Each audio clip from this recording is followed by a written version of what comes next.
Presiden terpilih Prabowo Subianto dikabarkan akan menambah jumlah kementerian dari semula 34 menjadi 40. Namun Sekretaris Tim Kerja Strategis Prabowo Gibran Idrus Marham dalam program Sapa Indonesia membantah ada narasi akan dibentuknya 40 kementerian di era pemerintahan Prabowo Gibran. Ditegaskan Idrus, jumlah kementerian yang akan dibentuk Prabowo Gibran dibuat berdasarkan ide dan visi misi Presiden terpilih. Tidak pernah ada keputusan atau ada ketetapan atau informasi bahwa 40. Lalu kemudian kabinet ini nanti ada menampung. Kabinet itu bukan penampungan. Jadi ini juga perlu kita pahami. Jadi lembaganya berapapun kabinetnya belum tentu sejumlah itu begitu ya kira-kira. bisa, karena itu kan terkait dengan apa yang dibahas hari ini, hanya kebetulan sekira. Dan ini penting memanfaatkan 4 bulan ini dalam rangka untuk mendesain bagaimana kabinet ke depan sehingga betul-betul fungsional produktif untuk rakyat. Gayung pun bersambut. Badan Legislasi DPR menyetujui RUU Perubahan Undang-Undang Nomor 39 Tahun 2008 tentang Kementerian menjadi RUU Usul Inisiatif DPR. Dalam rapat pleno Balik pada Kamis kemarin, 8 fraksi menyatakan setuju, sedangkan fraksi PKS setuju dengan catatan. Ketua Balik DPR, Supratman Andi Aktas menegaskan, RUU ini bukan menitik beratkan pada jumlah kementerian, tetapi bisa berjalannya pemerintahan yang efektif dan efisien. Bersyukur ternyata bahwa semua fraksi setuju dengan berbagai macam catatan-catatan yang ada, yang sifatnya adalah dalam rangka prinsip yang pertama, semua menghargai perubahan ini dalam rangka memperkuat sistem presidensil kita. Sehingga nanti kita berharap bahwa efektivitas pemerintahan itu bisa berjalan dan itu dipikirkan sesuai dengan visi misi presiden, khususnya presiden terpilih ataupun siapapun presidennya, prinsipnya seperti itu. Dan karena itu sekali lagi ini sesuai dengan Undang-Undang Dasar kita. Ada 3 poin dalam revisi Undang-Undang Kementerian Negara yang merupakan inisiatif DPR. Pertama, terkait penghapusan pasal 10 yang mengatur ihwal Presiden dapat mengangkat menteri dan wakil menteri dengan karena adanya beban kerja yang membutuhkan penanganan secara khusus. Selanjutnya revisi pasal 15 yang awalnya mengatur jumlah kementerian sebanyak 34. Dalam norma baru yang dimasukkan, Presiden dapat menetapkan jumlah kementerian dengan memperhatikan efektivitas penyelenggaraan pemerintahan. Terakhir, penambahan ketentuan mengenai tugas pemantauan dan peninjauan undang-undang di ketentuan penutup. Sekjen PDI Perjuangan Hasto Kristianto menyebut tak ada urgensi melakukan revisi Undang-Undang Nomor 39 Tahun 2008 tentang Kementerian Negara. Menurut Hasto, Undang-Undang Kementerian Negara yang berlaku saat ini masih relevan. Namun PDIP menghargai jika setiap presiden punya kebijakan tersendiri.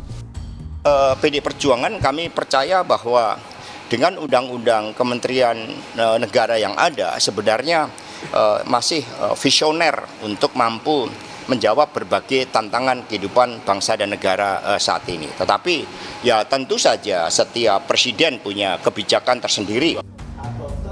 Pembahasan revisi Undang-Undang Kementerian Negara berlangsung di tengah upaya Presiden terpilih Prabowo Subianto merangkul partai politik di luar koalisi Indonesia Maju. Bersamaan dengan rencana membangun koalisi besar, kemudian mengemuka wacana penambahan kementerian. Tim Liputan Kompas TV.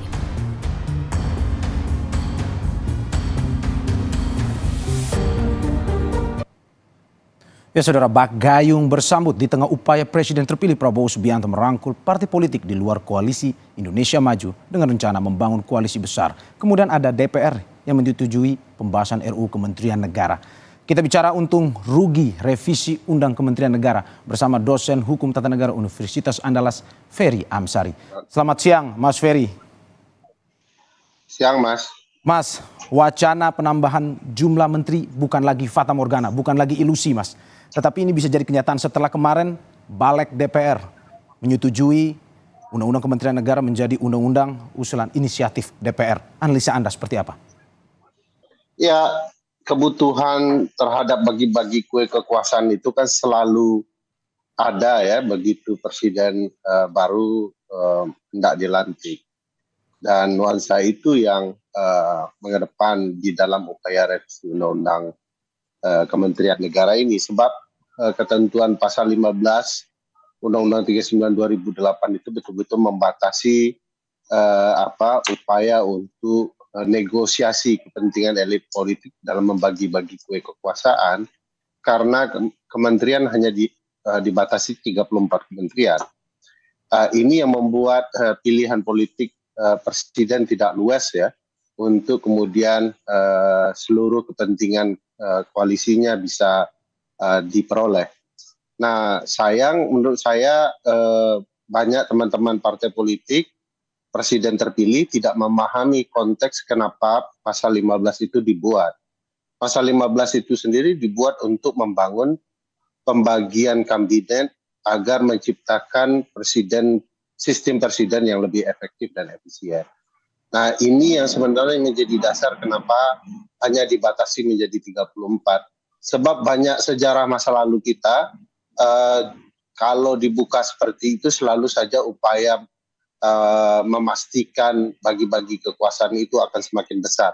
Tidak bicara pemerintahan yang efektif dan efisien, tapi pemerintahan yang mengakomodir seluruh kepentingan. Itu problematikanya, Mas. Tapi menurut Anda ini urgensi atau tidak, dalam arti akhirnya harus saat ini undang-undang kementerian itu disetujui, disepakati untuk masuk dalam undang inisiatif DPR? Mas Arief bisa pastikan ya, tidak ada satupun pembahasan dari pihak-pihak yang menginginkan perubahan soal urgensi apa yang sedang mereka kejar untuk perubahan pasal 15 itu. Tidak ada penjelasan dalam bentuk naskah akademik yang memadai sebagaimana sebuah kewajiban dalam melakukan revisi undang-undang dan membentuk undang-undang yang mampu menjelaskan argumentasi urgensinya. Misalnya di dalam undang-undang pembentukan peraturan perundang-undangan kita diwajibkan membuat kajian regulatory impact assessment, assessment terhadap dampak dari pembentukan undang-undang. Nah, sampai sejauh ini tidak ada penjelasannya apa dampaknya agar sebuah undang-undang itu bisa diubah atau tidak. Sehingga bisa kita ketahui tidak ada kebutuhan mendesak atau urgensinya terhadap proses pembentukan kementerian.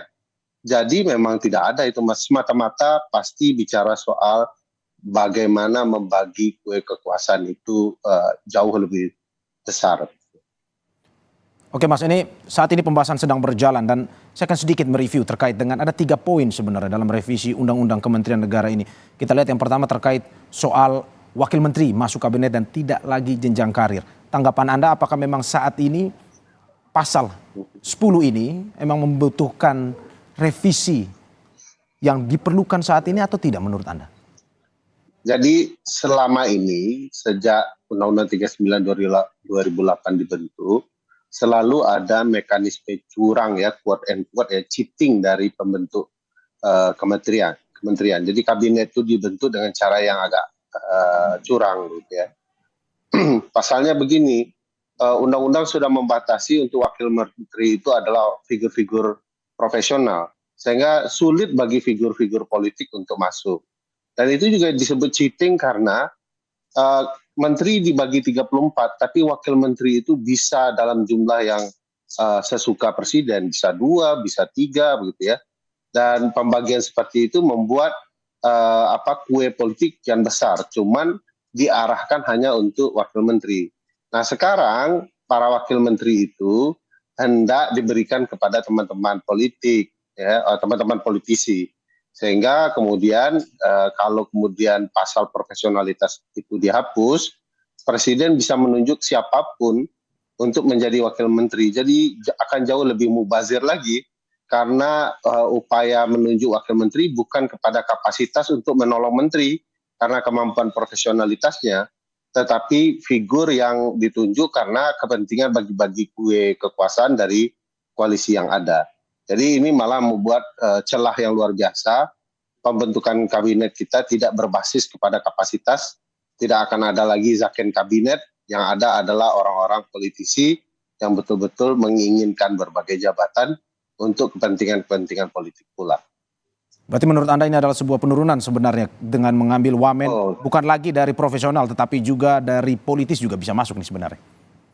Jadi cara mencegah teman-teman politisi terlalu jauh ya masuk ke dalam kementerian dan kementerian dikelola dengan cara-cara tidak profesional itu adalah dengan memastikan wakil menterinya dari kalangan profesional.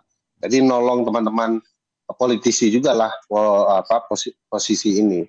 Tapi kemudian lama-kelamaan pembagian wakil menteri itu cukup menggiurkan. Karena wakil menteri kan bisa menjabat menjadi komisaris atau jabatan lain yang tidak bisa diperoleh oleh menteri. Nah itu gajinya, tantiem yang mereka peroleh jauh lebih besar daripada menteri. Oleh karena itu cukup menggiurkan, cukup seksi bagi teman-teman partai politik untuk dapat kue kekuasaan yang bernama wakil menteri. Oke Mas, dari pasal 10 kita pindah ke pasal 15 yang menjadi pembicaraan banyak pihak sampai saat ini. Ini pada akhirnya dari 34 dihapus menjadi sesuai dengan kebutuhan presiden. Nah Mas, apakah memang ini bisa berapapun sesuai dengan kemauan presiden pada akhirnya nanti presiden terpilih menentukan jumlah kementeriannya atau apakah ada dasar hukum yang lain sebenarnya? Memang secara prinsip para menteri ini adalah hak prerogatif presiden untuk menunjuk mengkomposisinya ya. Berdasarkan pasal 17 kan menteri-menteri ini adalah pembantu presiden. Tapi begini, kita punya pengalaman kesejarahan terhadap para menteri ini. Kalau dibuka begitu luas, bahkan kita pernah 100 menteri gitu ya. Nah, pengalaman sejarah itulah yang membuat kita membentuk Undang-Undang 39 2008 ini untuk membatasi sesuai dengan tujuan dari kabinet itu sendiri. Jadi kabinet itu berasal dari kata ruang sempit tempat kepercayaan para penguasa untuk berbincang soal nasib bangsa. Nah, ruang kecil itu artinya akan diisi oleh orang-orang dalam jumlah terbatas yang kapasitasnya betul-betul dipercayai oleh presiden. Nah, jangan kemudian ruang kecil itu diperbesar karena itu akan membuat ruang gerak pemerintahan akan semakin susah, tidak lapang, sempit begitu ya. Dan tujuan dari asal-usul tujuan membentuk kabinet menjadi kehilangan arah. Nah, di Indonesia kalau dibuka jadi 50 ya akan dibagi 50, dibuka jadi 100 akan 100. Harus diingat Mas, bahwa selama berlakunya Undang-Undang 39 pasal 15 ini tidak satu pun presiden yang tidak membagi kue kekuasaannya menjadi 34 kementerian. Jadi semua membagi 34. Padahal itu angka maksimum gitu ya. Nah, ini mengindikasikan bahwa memang apa saja yang diberikan undang-undang untuk pembagian kue kekuasaan kabinet akan selalu diupayakan dipenuhi seluas-luasnya. Jadi ini problematika kita melabrak gagasan membatasi upaya untuk membagi kue-kue kekuasaan agar pemerintahan bisa berlangsung efektif. Oke Mas, terkait dengan tadi ada menyebutkan terkait pembagian kue, tetapi ada counter alasannya bahwa ini lebih dari 15 tahun undang-undang ini sehingga butuh pembaruan sesuai dengan perkembangan zaman. Bukan hanya soal memberikan akomodasi politik sebenarnya. Ini tanggapan Anda seperti apa sebenarnya? Teman-teman di DPR itu selalu punya alasan untuk mengejar kepentingan politiknya. Banyak undang-undang yang umurnya jauh lebih tua, ya.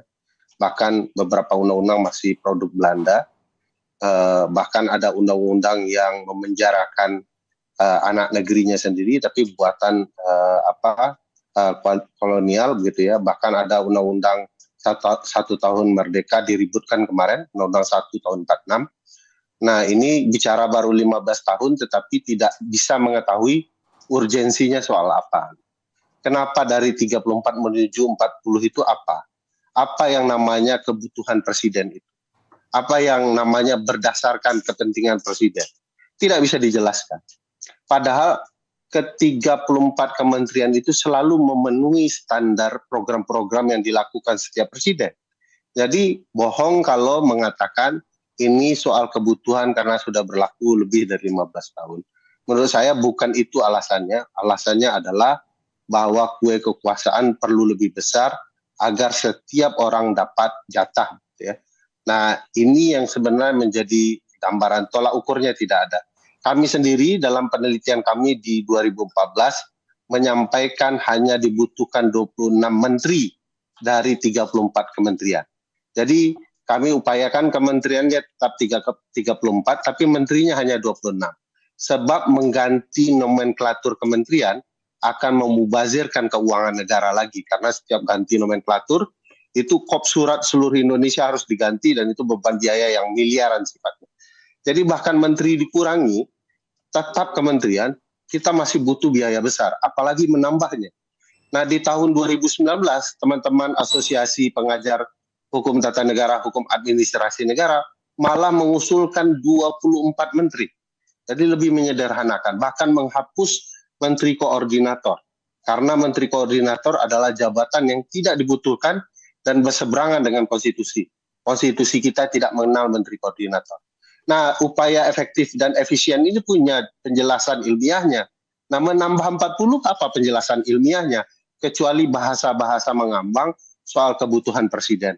Padahal kebutuhan presiden mereka tidak bisa jelaskan. Misalnya kalau ada dalil yang mengatakan bahwa kebutuhan untuk menambah kementerian makan siang gratis begitu ya. Kan kementerian semacam itu bisa digabungkan saja di Kementerian Sosial tugas-tugasnya. Nomenklatur Kementerian Sosial sangat besar, bisa menampung banyak kebutuhan presiden dengan berbagai kebutuhan yang ada. Jadi jangan khawatir, di pasal 12, 13, 14 Undang-Undang Kementerian itu, seluruh nomenklatur itu sudah dipenuhi. Bisa dilakukan oleh presiden. Jadi yang buat undang-undang ini sudah memadai ya untuk memastikan kebutuhan politik teman-teman partai politik.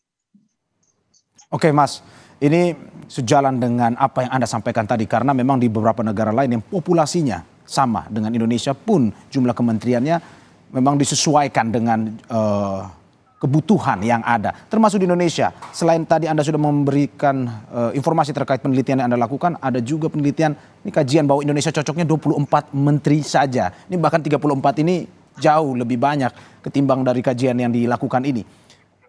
Apa yang Anda bisa analisis? Ini katanya menyesuaikan dengan anggaran, sehingga kalau terlalu banyak katanya anggarannya bisa terlalu mubazir digunakan, terlalu banyak digunakan, tidak fokus kemana-mana. Tetapi kalau lebih sedikit lebih baik pengaturannya. Tanggapan Anda seperti apa? Ya kebutuhan untuk melayani publik dari kementerian itu tentu akan disesuaikan grand design anggarannya ya. Makin kecil kementerian, dia akan punya anggaran yang lebih besar yang bisa dimanfaatkan untuk kebutuhan masyarakat. Makin dibagi kementerian itu, memang kue kekuasaannya akan jauh lebih besar terbagi, anggarannya akan menyebar. Tapi belum tentu tepat guna dan tepat sasaran karena besarnya itu. Misalnya kita berkaca ke kabinet di Amerika, kebutuhan mereka itu 13-20 kementerian saja. Populasinya jauh lebih besar dari kita, jumlah luas daratannya jauh lebih besar, permasalahannya jauh lebih kompleks, selain ngurus negaranya sendiri juga mereka mengurus negara orang lain. Nah ini beban kabinetnya diperkecil supaya lincah begitu ya, sehingga mereka bisa memanfaatkan anggaran sebaik-baik mungkin. Nah kita semakin memperbesarnya, konsekuensinya bisa membuat peraturan kebijakan tabrakan gitu ya. Misalnya Menteri Dalam Negeri, Menteri Desa gitu ya, punya objek yang sama, wilayah desa. Mereka akan buat peraturan yang berkaitan dengan desa dan bertabrakan. Uang yang dikeluarkan membuat peraturan menjadi peraturan yang tidak efektif, peraturan yang berantakan, mubazir gitu ya. Dengan menyederhanakan jumlah menteri, juga menyederhanakan beban kementerian. Menteri punya staf, mobil, kendaraan, kebutuhan biaya, mereka akan jauh lebih sederhana kebutuhannya, sehingga serapan anggaran kepada menteri juga jauh lebih baik, dan peruntukan dana untuk masyarakat akan jauh lebih besar. Kalau mereka bagi kementerian, stafnya juga akan banyak, beban anggarannya juga banyak, kunjungan kerjanya juga akan berlebihan, padahal itu tidak efektif. Ya, Mas Ferry, semoga apa yang disampaikan pada akhirnya bisa memberikan masukan kepada presiden dan wakil presiden terpilih. Kita tunggu gebrakannya, kita tunggu keputusannya bagaimana, apakah akan menambah jumlah kementerian atau tetap, atau bahkan mungkin bisa mengurangi. Terima kasih Ferry Amsari sudah bergabung dengan Kompas TV.